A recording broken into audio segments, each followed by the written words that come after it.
Ron from Ron Ray Law, and in this video we're going to walk through a confidentiality agreement that could be suitable for a listing broker to distribute to potential purchasers of a commercial real estate property.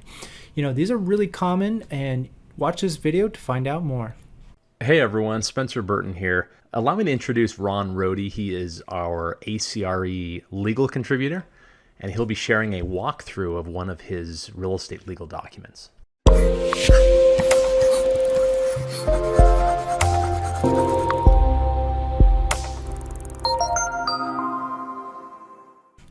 Ron from Ron Rohde Law, and today I'm in my full ACRE getup.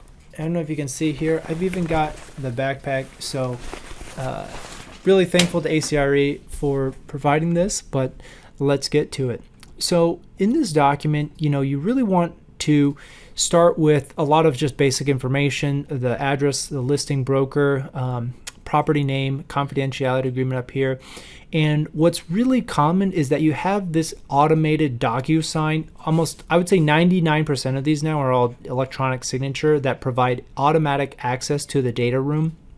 But taking that into consideration, that this is most likely going to be an electronic signature document, you may even want them pre-filled or auto-populated with the prospective purchaser's information.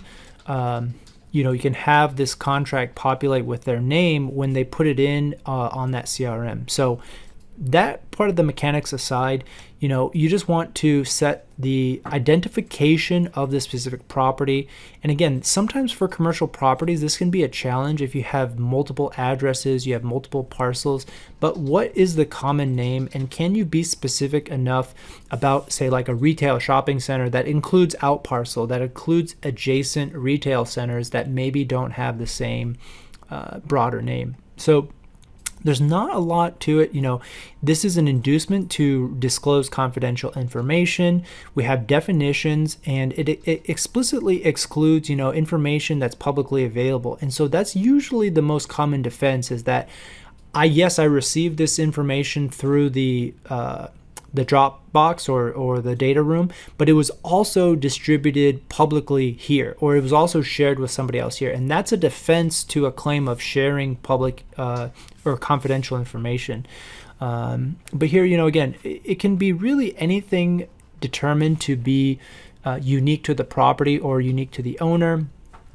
You have to use it solely for the purpose.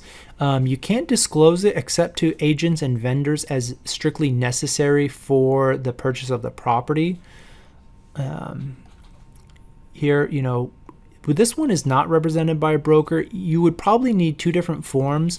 One is for direct principals, and one is for brokers receiving that information on behalf of their client. It's slightly different agreement, but we'll post another one where we distinguish between the two.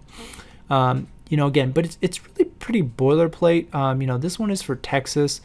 We do have arbitration. I think that in general, I would want arbitration if my client is going to be the plaintiff, right? So in this situation, you're the holder of confidential information. You're disclosing it to the buyer.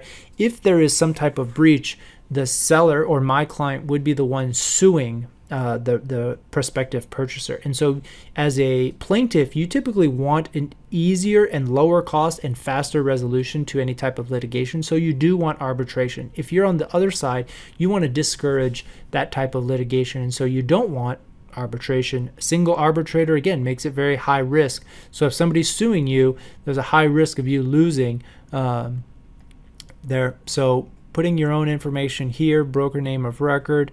And again, this was kind of in the earlier part of the video. I talked about referencing auto-populating based on what the consumer fills in. And that's it. It's a really short document, but I think that it's important to have some of this language in there to protect your clients so that they have more confidence in giving access to a data room on financials, maybe tenant information, some of the history of improvements, the investor group. All of that should be confidential, and you need a document like this on your next deal. So smash that like button, and we'll see you next time.